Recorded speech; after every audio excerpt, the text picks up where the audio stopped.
In this, our third video on simultaneous multiple regression, we'll examine semi-partial correlations and the idea of unique variance. Now, the coefficients table, as we've noted, includes 3 different types of correlations, but so far we've skipped over those. But now let's take a closer look. First, there's the zero-order correlations. That's just the simple correlation between a specific variable, a specific predictor, and the outcome.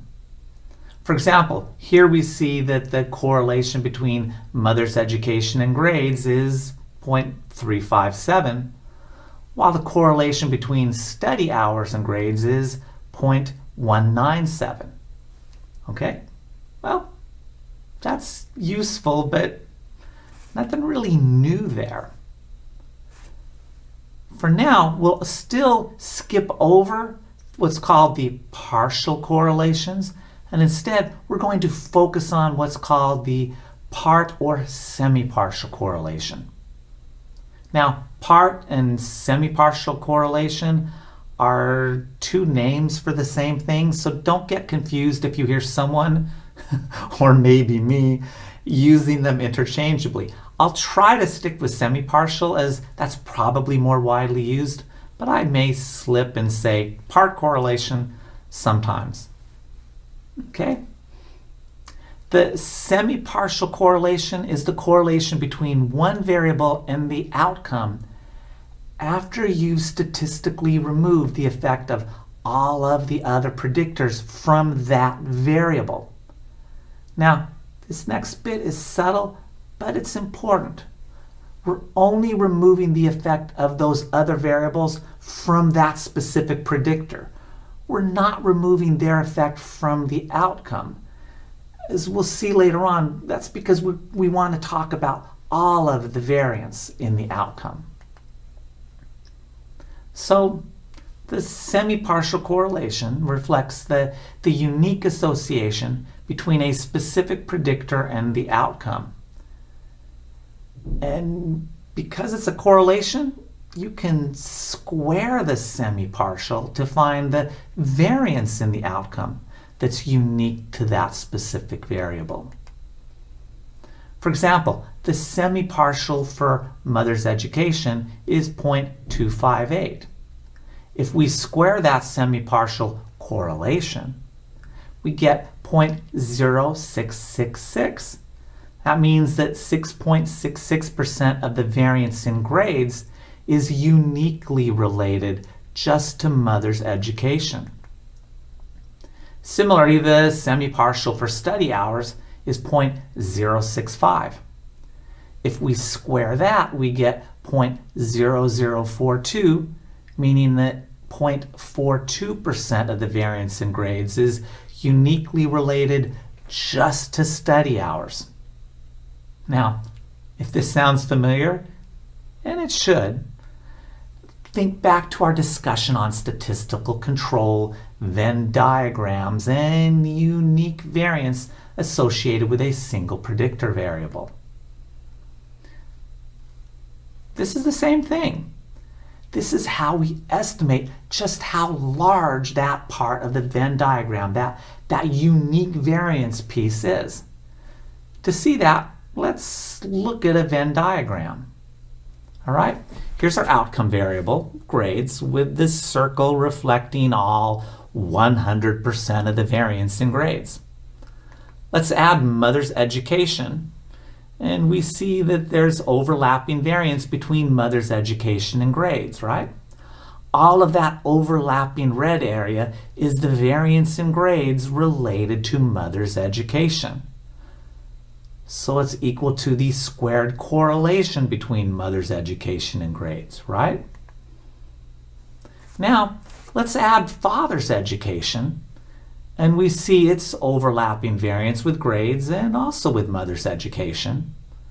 And we add school quality, and we see its overlapping variance with grades and the other predictors, and we can add study hours and see its overlapping variance with grades and the other predictors. The entire shaded area reflects the total R squared, the total variance in grades that's accounted for by our set of predictors. And notice, a lot of that total effect reflects variance that the outcome is sharing with multiple combinations of the predictor variables, right? Seen here in that slightly transparent areas. Now, that overlapping bit corresponds to that C variance we've previously discussed that's related to multiple predictor variables. That C variance, that variance related to multiple predictors that kind of leaves us stuck deciding which predictor, if either of them, gets that credit for that overlapping variance. In contrast, our semipartials correspond to the solid colored in areas that reflect one and only one predictor. So let's only highlight the semipartial effects. See, each of these areas is the overlap of one and only one predictor with our outcome grades. How much variance each of them is overlapping reflects that squared semipartial correlation. As we previously saw, the semipartial for Mother's Education was 0.258, right? If we squared that semipartial correlation, we got 0.0666, meaning that 6.6% of the variance in grades is uniquely related to only Mother's Education, right there. Similarly, the semipartial for Father's Education was negative 0.022. If I square that, I get 0.0005, or 0.05% of the variance in grades is uniquely related to Father's Education and nothing else, right? Right there we see it, that blue. The semipartial for School Quality is 0.114, which squared tells us that 1.3% of the variance in grades is uniquely related just to school quality. And finally, study hours is uniquely related to 0.42% of the variance in grades. Now again, notice that this is relative to all of the variance in grades. We're talking about proportions of the total variance in the outcome that's uniquely related to individual specific predictors. Now, what's nice about Venn diagrams is that they clearly show how the squared semipartial is the effect a variable has on the outcome that's unique to that variable and unrelated to any other predictors. It's the effect a variable has after controlling for or removing the effect of all of the other predictor variables. Now, if that seems familiar, it should as well. That's how we describe the unstandardized and standardized regression coefficients, right?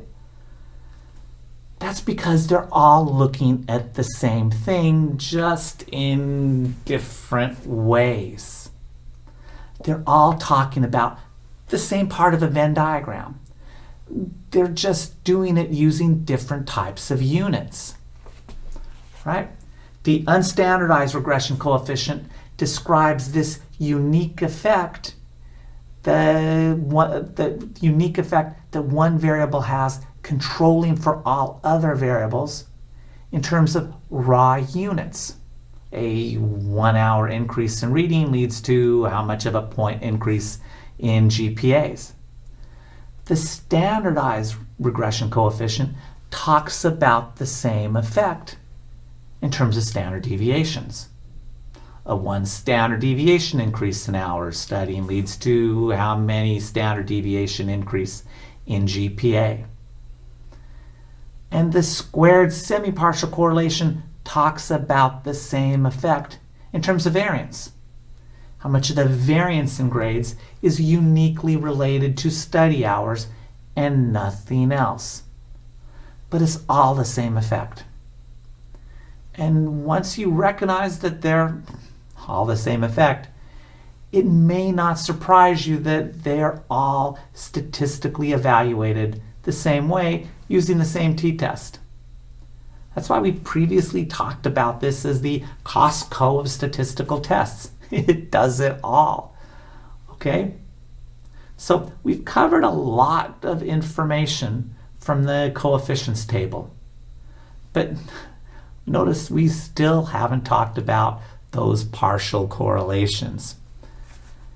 Now the partial correlation is similar to the semi-partial, but different. The semi-partial, and particularly the squared semi-partial correlation, is more widely used than the partial, particularly when it comes to multiple regression. So for clarity, we won't talk about the partial correlation here. But I do discuss it in a different video if you're interested. So at this point, I think we're ready to see how one might summarize these results in a paper or a thesis or some write-up. Okay, let's start with mother's education. First, we might note that the results are in fact statistically significant, reporting our unstandardized regression coefficient, the t with the degrees of freedom, and the p-value. We might report this as the effect of mother's education is statistically significant with b equal to 0.113, t with 395 degrees of freedom equal to 5.551, and a p less than 0.001. Remember, the degrees of freedom for the t-test is the same as the residual degrees of freedom from the ANOVA table. Now, you could also report this using the standardized betas, but we're going to focus on the unstandardized coefficients. Second, interpret that unstandardized regression coefficient. Be certain to note which variables are being controlled for. Now in practice, people often don't point that out, but we will in order to be clear as to exactly what that coefficient is describing, exactly what we've controlled for in our analysis.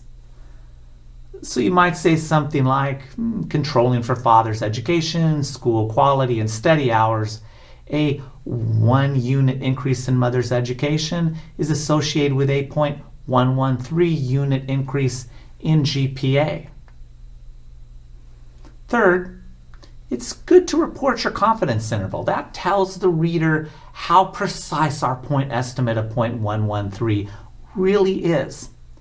You might say something like the 95% confidence interval for mother's education is 0.073 to 0.153.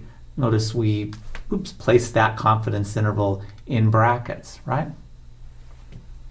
Fourth, include the squared semipartial. In this case, noting that mother's education uniquely accounts for 6.66% of the variance in grades all on its own. Now, pause the video for a moment and try to write the same type of a 4-point summary covering the same information, but this time for study hours. Okay? Restart the video when you're ready. Okay, what did you come up with? Well, first, study hours is not statistically significant, right? With b equal to 0.024, t with 395 degrees of freedom is equal to 1.400, and our p was 0.162. If we interpret that effect, we would say something like controlling for mother's education, father's education, and school quality, a 1 unit increase in study hours is associated with a 0.024 unit increase in GPA. But again, in practice, if the effect is not significant, researchers will often not even interpret it because, well, you're not even convinced it's real. But for class, we will for practice. We also have our 95% confidence interval of point of negative 0.010 to positive 0.057, right? And remember, because that range contains 0, we know we'll fail to reject the null and we'll end up concluding that the results are not statistically significant. And squaring the semi-partial correlation, we would also report that the effect of study hours uniquely accounts for 0.44% of the variance in grades all by itself. Now, as we wrap up our discussion of simultaneous multiple regression, I just want to circle back and hammer home 2 key points about simultaneous multiple regression. First, while we know that total R squared for the set of predictors, don't forget that when it comes to individual variables, we're only looking at their unique effect controlling for everything else in the model. There may be exciting and informative things going on in that shared variance that we're not even looking at. And remember, that's the case whether we're reporting unstandardized regression coefficients, standardized regression coefficients, or the unique variance using squared semipartials. They're just describing the unique effect of a variable that's unrelated to all of the other predictors. Let's jump back for a moment to our previous discussion on statistical control using Venn diagrams. And remember, we faced that fundamental question of which predictor gets credit for the overlapping variance that's shared by multiple predictor variables and the outcome. Remember the famous who gets credit for C? At the time, we noted that one solution might be that no one gets credit for it. Maybe no one should get credit for C, given that variance could go with either predictor. Maybe just don't give it to either of them, right? And instead, we'll only interpret the effects for the individual variables that's unique to that variable. Well, that's what simultaneous multiple regression does. No variable gets credit for that variance. Sure, it's still there. It's still included in the total R squared. But if you look at or interpret the effects of individual variables, again, whether it's the unique variance, the unstandardized coefficient, or the standardized beta, they all only describe the unique effect of each predictor after we have removed the effect of all of the other variables. Second, and related to that, if we draw a path model for this or any simultaneous multiple regression, this is what our model looks like. Okay? Notice we're saying that all of the predictors are correlated with each other and they all predict grades, right? But that's it. This is the inherent model for any simultaneous multiple regression. But what if you think there's more going on than this? What if you think this is what's happening? Maybe mom's education influences school quality. Maybe more educated moms live in neighborhoods with better schools. And maybe mom's education influences how many hours children study. Maybe they encourage it, maybe they require it. But maybe mom's education is influencing study hours. And maybe school quality leads to higher quality schools, lead to more studying. Maybe higher school quality has an effect on study hours. If this or something like this is what you think is going on, then you need to do a different approach. You need to do something that takes into consideration these causal sequential effects among our predictors. We'll cover that later in a different set of videos. But for now, let's wrap things up. Okay? Take care. Bye-bye.